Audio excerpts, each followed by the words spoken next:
Kebakaran gedung Teratron banyak memakan korban jiwa. Gubernur Jakarta Pramono Anung menyebut banyaknya korban meninggal karena bangunan tersebut tidak memenuhi aturan dasar keselamatan. Pramono memastikan Pemprov Jakarta akan melakukan pengecekan ulang terhadap seluruh gedung di Jakarta, terutama gedung tumbuh. Ini problem utamanya adalah kalau semuanya mentaati aturan pasti nggak terjadi. Ini kan pasti dibangun tanpa aturan yang kalau saya lihat struktur dan sebagainya pasti mereka melanggar aturan. Gitu. Karena apa? Tangganya kecil banget dan itulah menyebabkan beberapa orang yang nggak bisa turun ke bawah. Jadi saya udah meminta dan dalam minggu-minggu ini kita akan segera mengecek kembali semua gedung yang ada. Karena memang yang seringkali jadi problem itu bukan gedung-gedung yang mohon maaf yang tinggi-tinggi yang memang aturan dan syarat administrasinya lengkap. Tetapi gedung-gedung yang tumbuh. Nah gedung kemarin itu gedung yang tumbuh. Kiri kanannya gedung lama, tumbuh satu-satunya gedung itu, sehingga pasti secara kelengkapan persyaratannya tidak terpenuhi. Sementara, polisi masih menyelidiki ada tidaknya tindak pidana atau unsur kelalaian yang mengakibatkan 20 lebih korban jiwa dalam kasus kebakaran gedung Teratron. Polisi telah memeriksa 6 saksi dan akan memeriksa 2 saksi dari manajemen gedung. Melaksanakan pemeriksaan terhadap 6 orang dari karyawan, baik itu dari bagian gudang, aplikasi dan sebagainya. Ada 2 orang saksi kunci lagi yang akan kami periksa, termasuk dari pihak manajemen. Tentunya kami berharap bahwa pemeriksaan ini bisa membuat terang dan kami masih melaksanakan penyelidikan untuk menemukan apakah ada pidana atau karena kelalaiannya yang menyebabkan korban begitu banyak. Tentunya Gedung Teratron di Cempaka Baru, Kemayoran, Jakarta Pusat terbakar Selasa kemarin. 22 orang tewas dalam kejadian ini. Tim Liputan, Kompas TV.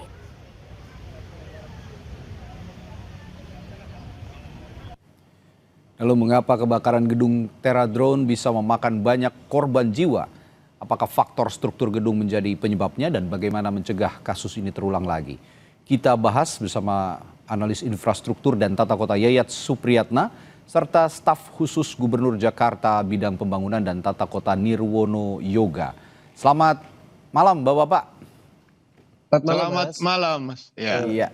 Saya ke Pak Yayat dulu deh ya. Pak Yayat, gimana bisa ya timbul banyak korban? Karena faktor kondisi atau struktur gedungkah yang memang salah dibangun sejak awal Pak Yayat, kalau Pak Yayat melihatnya?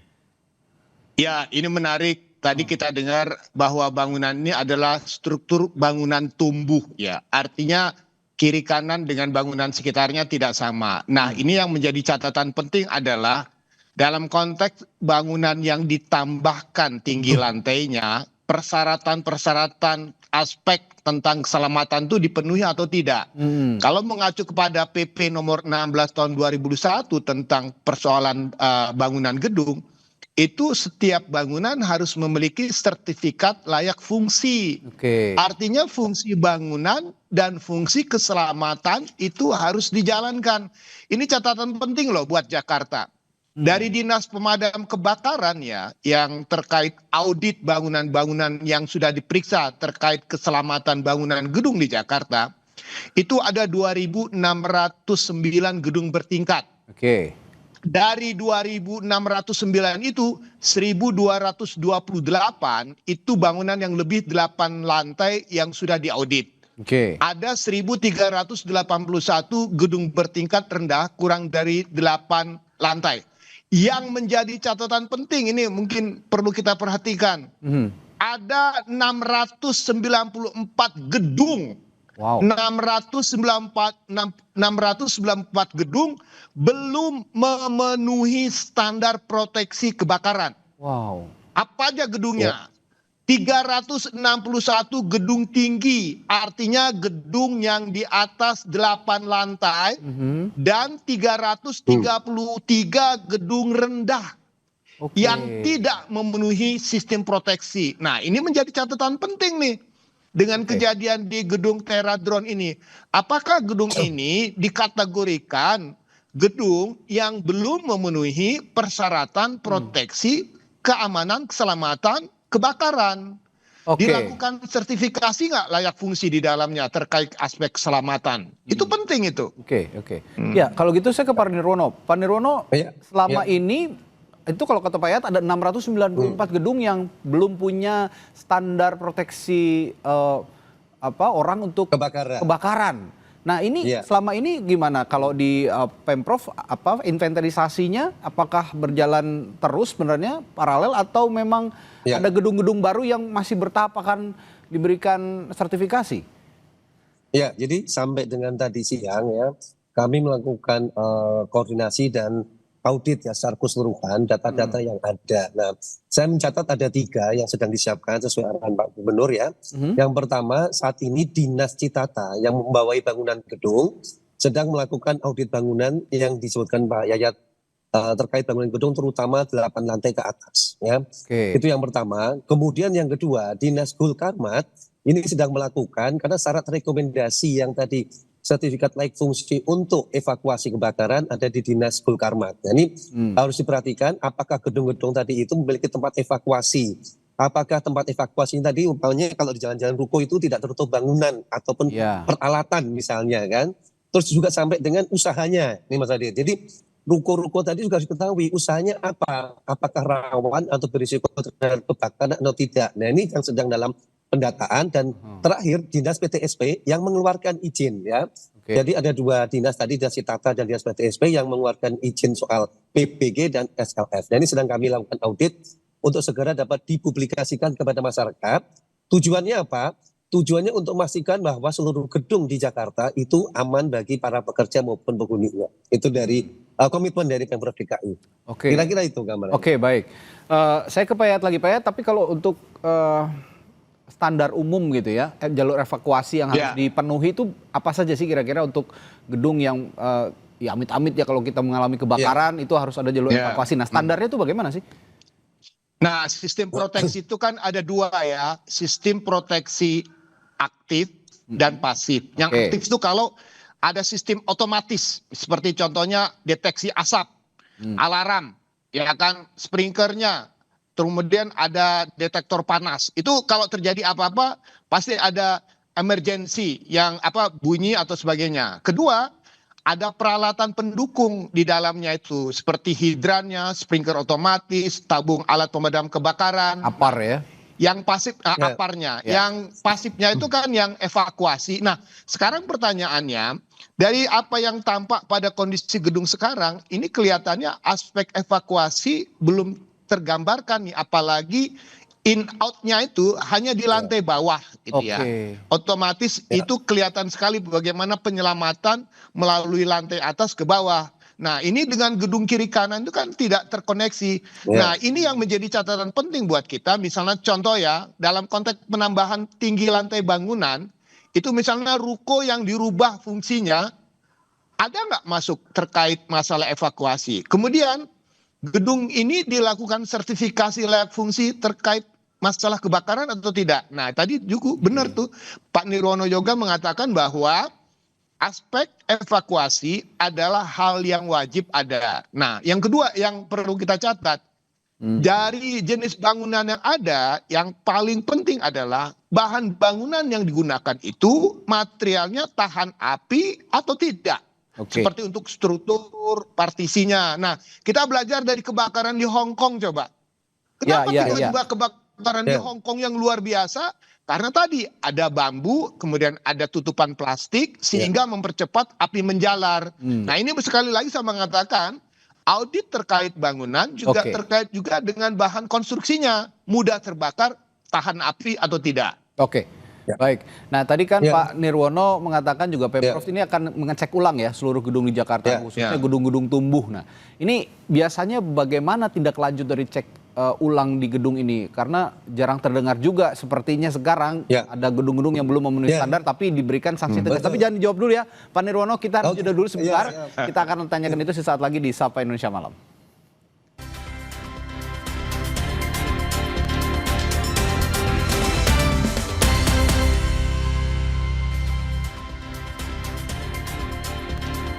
Ya, kami lanjutkan perbincangan untuk mencari penyebab terjadinya kebakaran maut di Gedung Teradron yang memakan 22 korban jiwa. Tadi saya bertanya ke Pak Nirwono. Pak Nirwono kan Pemprov Jakarta dikatakan tadi akan cek ulang ya seluruh gedung di Jakarta, khususnya gedung-gedung yang tumbuh sekarang. Tapi biasanya bagaimana tindak lanjut dari cek ulang gedung itu? Karena jarang juga ada terdengar misalnya ada sanksi tegas jika gedung-gedung itu belum memenuhi syarat atau belum berizin atau belum berstandar. Bagaimana Pak Nirwono? Ya, ini sedang kami kawal. Jadi kita bagi menjadi tiga tahap ya. Yang pertama, seluruh bangunan gedung kita bagi dua, antara yang lebih 8 lantai dan di bawah 8 lantai dengan kategori tahunnya ya. Ada yang di bawah 5 tahun, 10 tahun, bahkan sampai dengan 20 tahun untuk memastikan ya apakah bangunan-bangunan tersebut dalam kategori aman atau tidak. Kalau bangunan baru pasti relatif aman. Yang menjadi catatan kan bangunan-bangunan yang sudah tua ataupun bangunan-bangunan yang ada tambahan-tambahan tadi. Itu yang pertama. Kemudian yang kedua kita juga petakan sebenarnya jenis usaha ya. Kalau tadi kita bicara ini adalah salah satu unsur baterai, kita memastikan banyak juga usaha-usaha lain yang juga mudah terbakar. Misalnya yang jualan plastik, jualan tekstil misalnya. Atau juga produk-produk baterai lainnya yang juga sangat berisiko jika terjadi kebakaran. Nah ini tentu menjadi catatan pemetaan lokasinya di mana saja, apakah Jakarta Utara, Timur, Pusat ataupun Barat misalnya. Sehingga kita pastikan prioritasnya dulu dengan keterbatasan SDM tentunya, karena yang melakukan seleksi maupun audit kan harus orang yang punya sertifikat dan keahlian khusus nih Mas. Untuk memastikan bahwa bangunan tadi aman atau tidak. Tapi intinya pemerintah DKI Jakarta akan bergerak cepat untuk memastikan seluruh gedung-gedung di Jakarta yang sudah memiliki P3K, persyaratan bangunan gedung, dan yang sudah SLF, terutama yang lebih di atas 5 tahun, akan dilakukan audit. Karena SLF itu mestinya setiap 5 tahun dilakukan perpanjangan. Nah, pada saat perpanjangan, itu biasanya dilakukan audit bangunan gedung. Nah, ini sedang kita telusuri dan kita coba kawal untuk segera dipublikasikan, Mas. Sehingga masyarakat, para pekerja bisa merasa aman di tempat kerjanya. Oke, saya ke Pak Yayat. Tapi Pak Yayat, seberapa efektif sih sebenarnya aktivitas cek ulang gedung ini? Karena toh setiap ada kasus kebakaran besar yang banyak memakan korban jiwa, solusinya yang diambil adalah cek ulang gedung begitu, Pak Yayat. Begini, SLF tidak akan maksimal kalau tidak ada pemahaman dalam konteks pemanfaatannya. Ini mohon maaf ya, sekali lagi saya sedang catatan, menggabungkan atau menyimpan barang-barang berbahaya dalam satu fungsi bangunan perkantoran itu kan harus dipahami. Saya menjual alat yang berbahaya atau tidak, mohon maaf sekali lagi saya mengatakan, baterai litium, baterai drone itu adalah barang yang sangat sensitif terkait betul. Bahkan dengan di pesawat panas. saja bisa meledak kan itu. Dimatikan, bisa meledak. Jadi kalau saya dulu pernah datang ke audit satu bangunan yang satu badan usaha yang mengelola barang-barang berbahaya.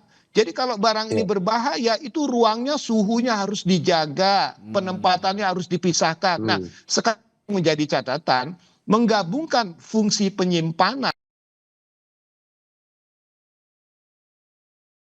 dengan fungsi kegiatan perkantoran itu kan ibaratnya menempatkan sesuatu yang berbahaya dalam satu fungsi kegiatan kantor. Nah, sekarang pertanyaannya, bagaimana nanti tindakan audit untuk pencegahan pada konteks penyebab kebakarannya? Contohnya ya, pemahaman tentang barang-barang berbahaya. Contoh salah satu lagi, kalau ada usaha toko jual tabung gas, boleh nggak jual di rumah? Ya kan? Atau bahan-bahan eceran, bahan-bahan kimia. Itu toko cat dan sebagainya. Itu harus betul-betul diperhatikan. Jadi ketika ada toko bangunan yang menjual atau memperdagangkan barang-barang yang sensitif terkait masalah sensor panas, harus betul-betul ada pengawasan dan pengendaliannya. Gitu. Iya, Pak Yayat ini mungkin lebih tepat mungkin ditanya pakar hukum, tapi saya ingin mengulik juga dari perspektifnya Pak Yayat. Kalau dari perspektifnya Pak Yayat, pemilik gedung bisa dipidana nggak sih dengan terjadinya kebakaran yang masif ini? Ya, pertanyaan kembali. Ada nggak sertifikat layak fungsi? Untuk apa? Untuk perkantoran misalnya. Kalau untuk perkantoran, fungsinya sesuai dengan izinnya. Tetapi kalau misalnya fungsi bangunan ditambahkan dengan fungsi kegiatan lain dan mengandung unsur-unsur berbahaya, itu yang harus kita periksa. Satu lagi catatan, ketika kita menyimpan barang itu kan harus ada pemahaman bahwa barang ini berbahaya, dia harus dipisahkan. Itu sudah ada dalam sertifikasi layak fungsi itu sesuai dengan ketentuan yang berlaku. Kalau dia menyimpan barang berbahaya harusnya dipisahkan, tidak dalam satu tempat begitu. Dan tahu tentang kondisinya. Kalau gitu saya terakhir ke Pak Nirwono. Ini bicara soal SLF tadi ya, sertifikat layak fungsi. Dalam konteks memperketat inspeksi dan sertifikasi gedung, pemerintah Provinsi DKI Jakarta sepertinya harus meningkatkan frekuensi pemeriksaan SLF ini juga Pak Nirwono, dan juga IMB melalui Dinas Cipta Karya. Nah, fokus pada gedung bertingkat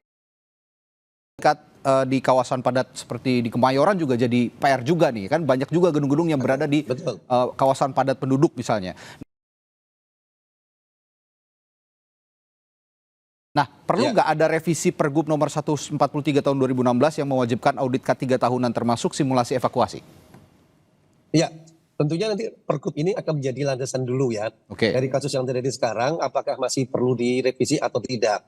Dan yang terpenting sebenarnya adalah pelaksanaan di lapangannya yang menurut saya menjadi kajian. Misal, SLF itu kan berlaku 5 tahun. Nah sekarang pertanyaannya, bagaimana gedung-gedung yang sudah melewati SLF 5 tahun tadi tidak diperpanjang. Nah ini sedang dalam audit bangunan gedung tadi. Terus kemudian tadi yang kita sudah cerita, fungsi bangunan dengan fungsi kegiatan bisa berbeda kan Mas Andi. Yang tadi bangunan gedungnya untuk ini tapi ternyata usaha kegiatannya mengandung risiko kebakaran, mempunyai barang-barang yang dijual mudah kebakar. Nah, ini tentu izinnya tentu dengan dinas yang terkait juga perlu kita telusuri kembali.